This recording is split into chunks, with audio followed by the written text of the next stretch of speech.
Today on the Business 360 podcast, we're welcoming Shimul Tolia, who is the Chief Executive Officer, founder, and co-owner of Little B Books. Now, before her leading Little B Books, Shimul was the Chief Executive Officer of Bonnier Publishing USA. In that role, she fostered expansion of the business while leading the New York City and San Francisco offices and collaborating with leadership in the UK and Australia divisions. Together, Shimul helped establish business strategy for the company's English-speaking book business. Now, prior to that, Shimul was also the editorial director at Sterling Publishing, which is a subsidiary of Barnes & Noble. When Shimul is not running Little B Books, she's teaching management and leadership as an adjunct professor at New York University School of Professional Studies in their MS Publishing program.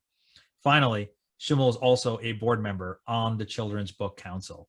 Shimul, thank you for being a guest on the Business 360 podcast. Thank you so much for having me. No, this is great. And as our listeners can hear, you are very, very accomplished. As I mentioned, you are the co-founder and the CEO of Little B Books. So why don't we start there and just describe a little bit about what Little B Books is and how it's different from other companies in that space. Sure. Little B Books is an independent children's book publisher based out of New York City. The company was founded in 2014, and our first books went on sale in January 2015. The current landscape in the publishing industry is for companies to merge, creating larger conglomerates. So what makes Little B Books different is that we're a small ship that is able to move fast while also maintaining an entrepreneurial identity. That's great. So being small in your specific industry, like where does that exactly put you? So maybe you can describe your industry first, and so people get an understanding of what the publishing industry is. I know it's one of the oldest industries out there, and then why you being small, how does that position you in that space? Book publishing is exactly like you said. It's one of the oldest industries in the world and a very traditional industry. It is ever evolving, and right now in a period of change and growth. Little B Books is within a certain niche in publishing. So publishing is dominated by educational publishing, adult nonfiction, adult fiction. And then there's also children's book publishing, and that's a space that we play in. Children's book publishing is primarily broken down by age levels and formats. We at Little B Books publish from pre-K to YA, fiction and nonfiction books in formats ranging from board books to graphic novels. The publishing industry as a whole is dominated by 5 to 6 large players, many of whom are household names and that have been in the book publishing business for decades or even as long as a century or more. Being a young company and being much smaller means that we have to be very scrappy and very smart every step of the way. And just to give you an idea, if the publishing industry is, I don't know, the Pacific Ocean, we're like a puddle in that ocean. We're small, we're new, we're scrappy, and we're entrepreneurial. But we've started to make our mark, and we're up for the challenge. So you mentioned that your Little B Books is in a specific niche of that larger publishing industry. Mm-hmm. From what I understand, there's a very purpose-driven and social mission behind Little B Books, where you're raising awareness. So can you describe what that mission is and what is like the end goal of Little B Books? Yes. So our publishing is built on what we consider to be 5 pillars, which is our publishing North Star. And these pillars are diversity, acceptance, anti-bullying, empowerment, and awareness. And I'll go into each one of these pillars to help you understand what it is we do and what we stand for. So diversity is our first pillar, and that's somewhat self-explanatory. And to go into a little more detail, we create books that showcase and amplify the voices of the African-American, Black American communities, the Asian American communities, and many other marginalized communities in the United States.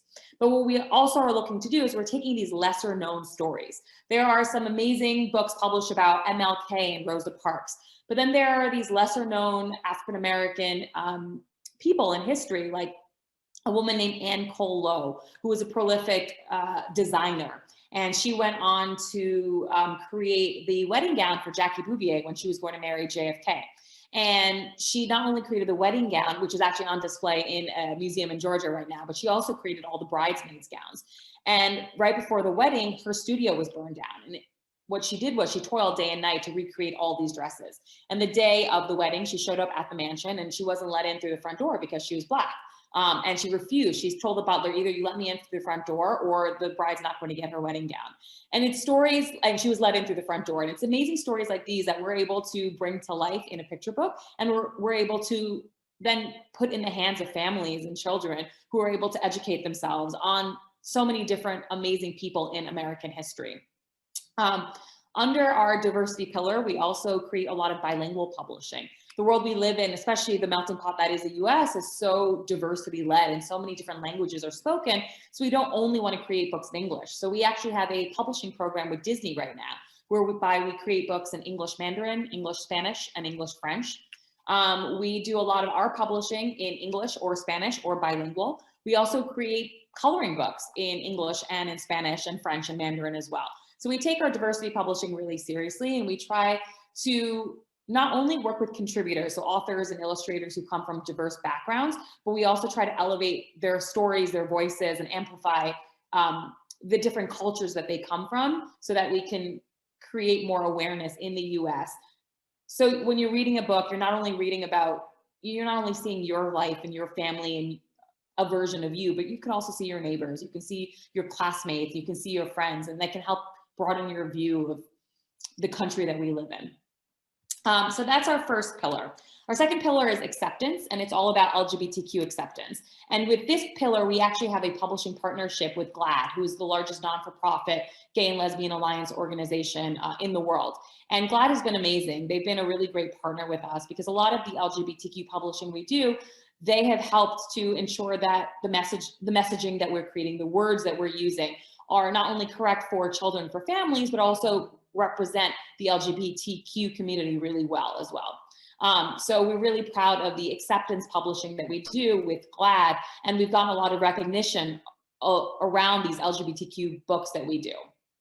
Our third pillar, which I think is very self-explanatory, is anti-bullying. Our fourth pillar is empowerment, and we don't only want to empower young girls. So we do a lot of girl empowerment books, but we don't want to be sexist at a young age. So we do a lot of empowerment around for young girls, for young boys, and about breaking gender stereotypes. And our fifth pillar is awareness. So we break that up into three different buckets. One is mental awareness. So we don't shy away from tougher subjects like anxiety with kids or depression with children. We don't want to shy away from those subjects. We obviously do everything with a soft touch. If we need to work with a child psychologist, we do that. We want to make sure that everything we're doing is being represented properly, but we also don't want to shy away from tougher subjects just because they're tough to discuss. So positive mental awareness, and mental awareness is a big part of our publishing. The next is positive body awareness. We want to ensure that everything we're doing is showcasing body awareness in the way it needs to be, and that we're not shaming people, and we're all about inclusivity. And then the third bucket under awareness is environmental awareness, which once again is self-explanatory, but we work with a lot of different organizations and with different licenses. To give you an idea, there's a show on PBS called Nature Cat, and it's all about environmentalism and protecting the earth, and we do publishing with them. So not only do we follow these pillars in the books we create, but we also work with licenses, and we want to ensure that they follow these pillars. We also work with YouTube influencers like Jojo Siwa, and she is an empowered young woman. She is an entrepreneur. She's a businesswoman. So what they stand for has to align with what we stand for as well. And you asked about our end goal. Publishing socially responsible books that contribute to society in a positive way and promote activism is really important to Little Bee Books. Equally as important to us is helping families navigate tough conversations through our books, and helping parents educate children with our fun and entertaining content.